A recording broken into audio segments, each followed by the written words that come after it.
welcome to the last episode of SAC News this semester. I'm Catherine Gensler. And I'm Katie Licari. Thank you for joining us. Santa Ana College students are preparing for finals week, studying day and night to ensure their success at SAC. Some may even feel stressed. The Pause for Stress Relief program will be having dogs at the Johnson Center patio for those who seek a distraction from the stress of exams. There will be free snacks and supplies for the students. The event will be December 11th through the 15th from 11 a.m. through 1 in the afternoon. So be sure to pause at the patio this finals week. The Associated Student Government at Santa Ana College will be providing test supplies and snacks to SAC students.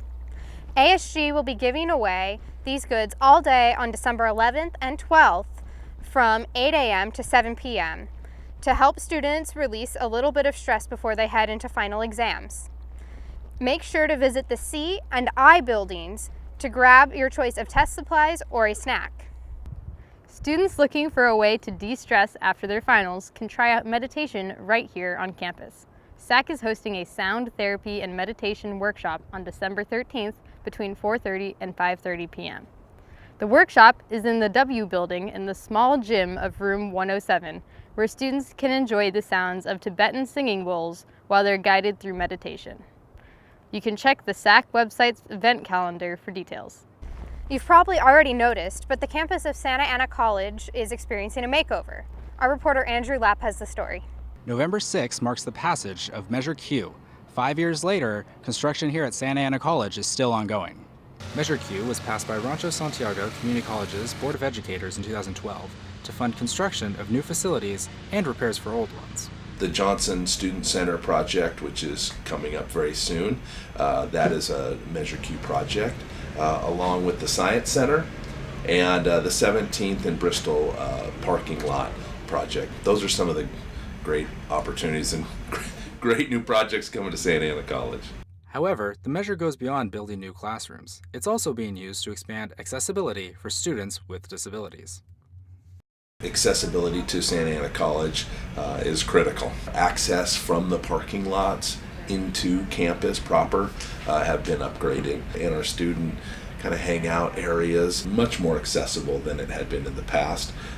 Although administrators acknowledge the inconvenience of construction, they also said they're excited for the upcoming renovations. Ripping up the campus, that's uncomfortable no matter where you are, but I think we're on the back end of that, and we're very excited about completing the project. The current estimated completion date for construction is April 2018. In Santa Ana for SAC News, this is Andrew Lapp. Students have definitely noticed the construction this semester. Our reporter Yetzel Gonzalez has the story. Construction at Santa Ana College will be going on for the next few years. With routes constantly changing, students say it could be frustrating. For me, it's a nuisance getting into class because it changes every week, and I have no idea if I will be able to arrive on time or have the little gap of spare time to socialize and get to class. It's really difficult because of all the construction. The routes change every day, so it's I don't know when to leave because one time it'll be closed and then the next time it won't be. Students have to cope with dirt, noise, and dead ends every day. It's been a hassle getting to class when the buildings are right next to each other. I have actually gotten used to taking the longer routes, so once it's all finished, it's going to be wow, this is awesome. But until then, current students have some advice for incoming dons. Basically, try and talk to someone that's been here already, and so you can know the campus well, or talk to administrators. Definitely go to admissions and records and get a map. With the construction going on right now, it's difficult to get to classes, so I'd best to get a map and then start drawing out where the construction is. Construction is on schedule, and most of the permanent pathways will be done by the spring semester. So Dons, be sure to check out the SAC EDU website for more information about construction and weekly updates. I'm Yetzel Gonzalez in Santa Ana College for SAC Student News. SAC's website's construction map has been updated and has seen some new changes. Our reporter Brandon Sweat has more on these updates. Hey there, Dons. This is Brandon Sweat coming at you with an easy trick on how to navigate the map on SAC's website. Here, let me show you how. First, you want to type in the school's name in the top of the tab. Next, use your mouse to move over to the Maps and Directions and click on the tab. You'll notice certain lines are on the map. These indicate pathways for students during construction hours. The blue lines indicated on this map represent the primary access routes for students. These are the pathways that are open during construction hours and easier to get to class. You'll find those blue lines marked primary access route. Some routes marked by the red dotted lines are actually the ones who are under daily construction. Those will be marked as alternate routes while students are walking on campus. You'll find that right next to the primary access route. And the red dots and the line boxes indicate that these are construction points, meaning that students have no access or they are dead ends on campus. You can find that located at the top of the key in the map. And if you want to get a closer look at Santa Ana College, you can easily scroll down on the page and you can look at the full campus with all the buildings' names and the directions on campus during those construction hours. Hopefully this information was helpful in choosing the right path while going to class while construction is going on campus. That's it for this segment, Dons. I'm Brandon Sweat, signing off. Students who are curious can check out the map for themselves and see what the best route around campus is today. Finals are coming up, and Santiago Canyon College is trying a new program for students to feel prepared. Lunch and Learn is a program students can go to for help with studying and having tasty lunches while getting work done. The free program will be located at SEC's Hawk Nest, where students can meet with tutors about subjects they're struggling with. The event runs from December 6th through the 8th, so students won't have to worry about finding a lunch and instead can focus on their studies. Up next, tune in this week for sports and entertainment.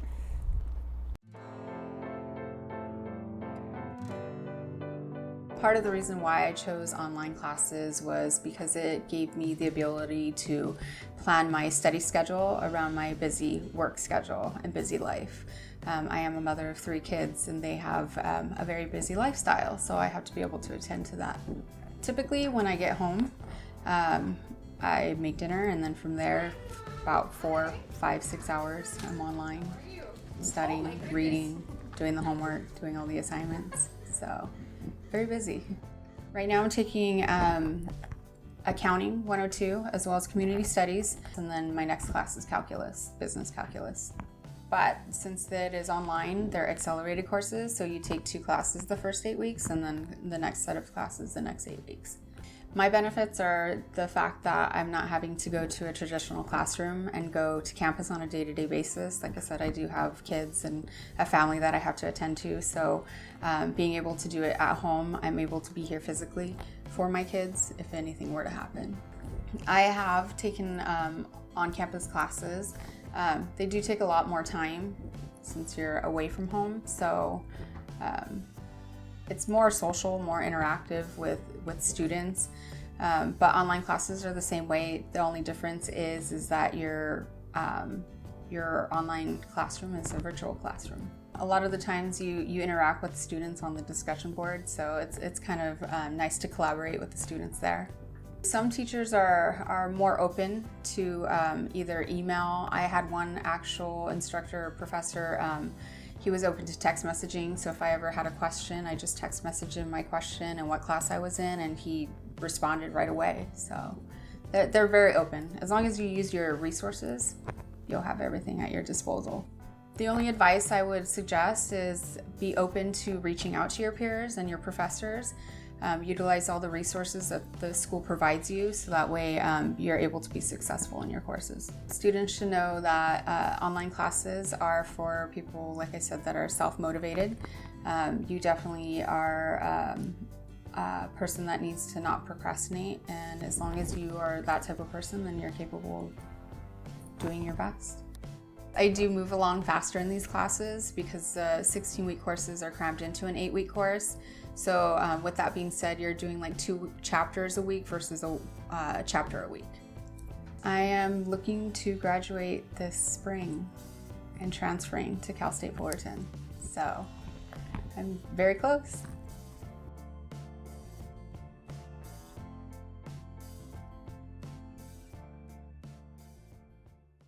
Hello Dons, I'm Josh Garcia with SAC Sports this week. SAC's women's basketball team hosted Bakersfield College in the Santa Ana College tournament last Saturday. Santa Ana came out shooting hard from the start of the game in hopes of a victory. SAC ended up earning the victory over Bakersfield with a final score of Bakersfield 59, SAC 77.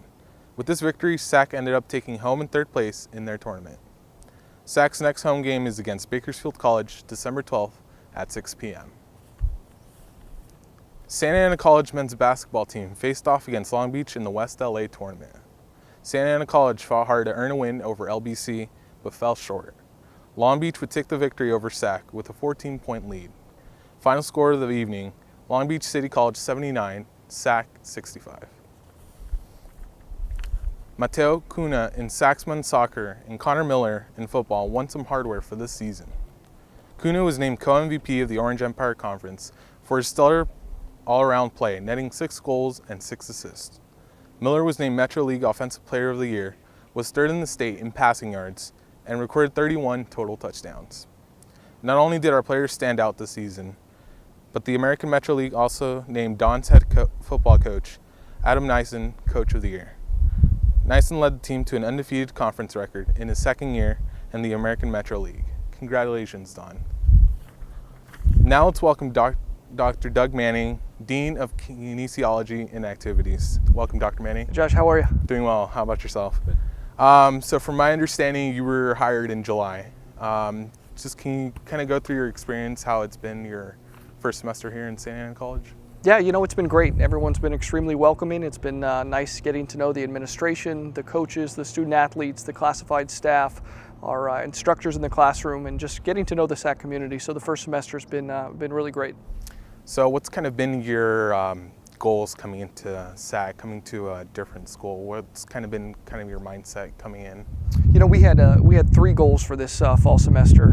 Number 1 was to be good SAC ambassadors. We want to represent Santa Ana College to the best of our ability, both on the playing field, in the classroom, and on the community. We want to make sure that we're abiding by Orange Empire Conference and the 3C2A compliance rules. And we want to have good sportsmanship and decorum. And you know, at the end of the day, of course, we want to win. We want to be victorious on the playing field as well. Of course, of course. Give me kind of a summary. Give me one word you would describe this semester for SAC athletics. You know, I would say the student athletes, coaches, and support staff in one word is tenacious. I think we embody our community. We're very similar to the Santa Ana College community. We work hard. We're very talented in the classroom, on the playing field, and at the end of the day, we're very tenacious. Good, very good. Fall semester already over with. Now looking forward to the spring semester. What do you kind of want to bring to the table? What's next for SAC athletics? What do you want to improve on next semester? You know, we had an extremely successful fall. Our football team went to a bowl game, the Southern California Bowl down in San Diego. Our wrestling team is at the state tournament this upcoming weekend. We had our men's and women's cross country team at their state tournament. Very successful men's soccer season in the state tournament. Our women's soccer team, our women's volleyball, our men's and women's water polo, all very solid seasons in the Orange Empire Conference. Cross country at the state tournament as well. 9th, the men finished in 9th, and the women were at the state tournament as well. Men's and women's basketball are underway, off to a fantastic start, both 6-4 on the year so far. Yeah. And in the spring, we've got baseball, softball, we have swimming, we have beach volleyball, and track and field, of course. Very bright future ahead, of course, for SAC sports. Thank you very much for coming here today, Dr. Manning. That'll conclude This Week in Sports. Now let's go over to entertainment. Hey Dons, I'm Andrew Lapp with This Week in SAC Entertainment. Santa Ana College President Dr. Linda Rose and her staff recently concluded this year's Holiday Card Contest. SAC students were asked to submit their artwork for a chance to be chosen as the cover of this year's holiday card. District representatives selected artwork by graphic design major Mary Nguyen from among dozens of entries. Nguyen drew her inspiration from the variety of holidays celebrated by various religions during December. It makes me feel great, to know that everyone's going to see my work and that it's not just for myself now. The card will be mailed statewide during the holiday break. Last weekend, the theater department performed Bodas de Sangre in Phillips Hall's Black Box Theater. SAC News got a behind-the-scenes look at the cast and crew preparing for this production, which involved carefully thought-out costumes, makeup, and hairstyling. The play, written by Federico Garcia Lorca, follows 2 families bound together by love, murder, and revenge. SAC's theater department performed the play in its original Spanish text. SAC News caught up with Amberly Chamberlain, who directed the play, to learn about the process of producing a show in Spanish. This will be interesting to me to see how much our English speakers get it in comparison to other productions they might have seen. So we've done a lot of experimenting as we've been going through the process in bringing in people that don't speak Spanish or people that speak Spanish in order to help the students with their accents and things like that. After learning about Bodas de Sangre, we were interested in sitting down with one of the lead cast members. Jackie Aguilar plays a leading role in the theater department's recent play, Bodas de Sangre. We sat down with her to talk about her acting career here at SAC. When I took my first class here, it really opened my eyes to acting and how much I loved it. Though I was terrified of the stage, I still kept coming back for more and more classes. Jackie revealed that acting didn't come easy for her, but her persistence eventually paid off. After a while, I just got comfortable with it, and some really cool things started happening for me, acting-wise. I started opening up more and more, so that was interesting and really cool for me. She also talked to us about how putting on productions has brought her closer to her fellow students. You see all these group of people that sometimes you don't even know them, but you kind of become like a family. And you do all of this hard work, and when it finally pays off, it's like, okay, we did it, we did something. Jackie has a lot of enthusiasm for Bodas de Sangre and believes that the show relates to struggles faced by her own family and community.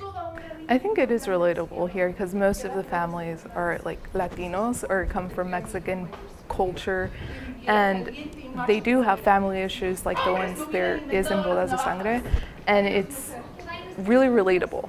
Even if you're not Mexican, it's just that family, you always have that one family member that you're I don't like them, or I just don't get along with them. And it's just relatable to everyone. Though there were many notable performances, Jackie Aguilar's performance during Bodas de Sangre truly stood out.